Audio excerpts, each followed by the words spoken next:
आज की वीडियो में आप सुनेंगे भगवान शिव के अवधूतेश्वर अवतार की कथा और उनकी महिमा का वर्णन। चलिए शुरू करते हैं। अवधूतेश्वर भगवान शिव का वो अवतार है जिसमें उन्होंने इंद्र के घमंड को चूर चूर कर दिया। एक बार की बात है, इंद्र संपूर्ण देवताओं तथा बृहस्पति जी को साथ लेकर भगवान शिव का दर्शन करने के लिए कैलाश पर्वत पर गए।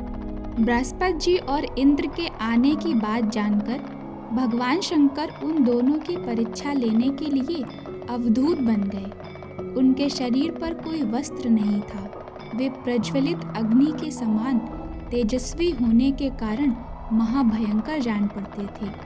उनकी आकृति बड़ी सुंदर दिखाई देती थी। वे उन दोनों का रास्ता रोककर खड़े हो गए। बृहस्पति और इंद्र ने जब शिव जी के समीप जाकर देखा, एक अद्भुत शरीरधारी पुरुष रास्ते के बीच में खड़ा है। इंद्र को अपने अधिकार पर बड़ा गर्व था, इसलिए वे ये ना जान सके कि ये साक्षात भगवान शंकर हैं। उन्होंने अपने मार्ग में खड़े हुए पुरुष से पूछा, तुम कौन हो? इस नग्न अवधूत वेश में कहाँ से आए हो? तुम्हारा नाम क्या है? सब बातें ठीक ठाक बताओ। भगवान शिव अपने स्थान पर हैं या इस समय कहीं चले गए हैं? मैं देवताओं तथा गुरुजी के साथ उन्हीं के दर्शन के लिए जा रहा हूँ। इंद्र के बार बार पूछने पर भी अहंकारहारी महायोगी शिव कुछ ना बोले, चुप ही रहे। तब अपने ऐश्वर्य का घमंड रखने वाले देवराज इंद्र ने रोष में आकर उस जटाधारी पुरुष को फटकारा और इस प्रकार कहा, अरे मूढ़ धूर्त, तू बार बार पूछने पर भी उत्तर नहीं देता, अतः तुझे वज्र से मारता हूँ, देखूं कौन तेरी रक्षा करता है। ऐसा कहकर इंद्र क्रोध पूर्वक दृष्टि से उस पुरुष की ओर देखने लगे और उसे मार डालने के लिए वज्र उठाया। यह देख भगवान शंकर ने शीघ्र ही उस वज्र को इंद्र के हाथ में ही रोक दिया। उनकी बाह अकड़ गई, इसलिए वज्र का प्रहार न कर सके। तदंतर वह पुरुष तत्काल ही क्रोध के कारण तेज से प्रज्वलित हो उठा, मानो इंद्र को जलाए देता हो।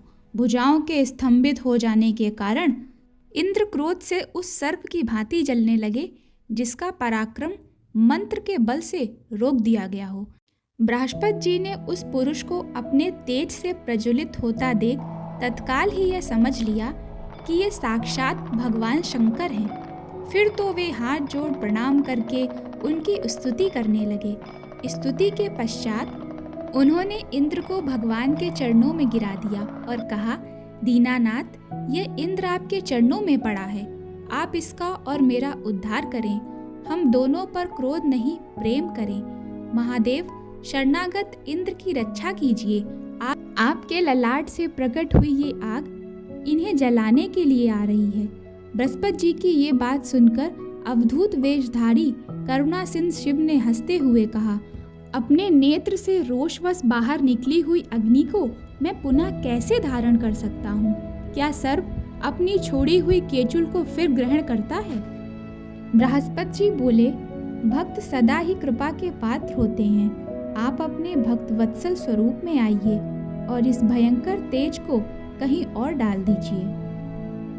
भगवान शिव बोले, मैं तुम पर प्रसन्न हूँ, इसलिए उत्तम वर देता हूँ।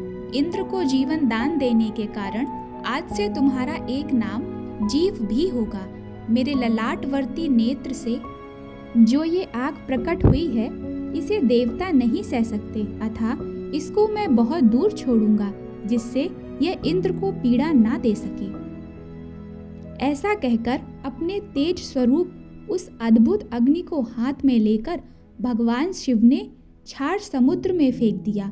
वहां फेंके जाते ही भगवान शिव का वह तेज तत्काल एक बालक के रूप में परिणित हो गया, जो सिंधुपुत्र जलंधर नाम से विख्यात हुआ। फिर देवताओं की प्रार्थना से भगवान शिव ने ही असुरों के स्वामी जलंधर का वध किया था।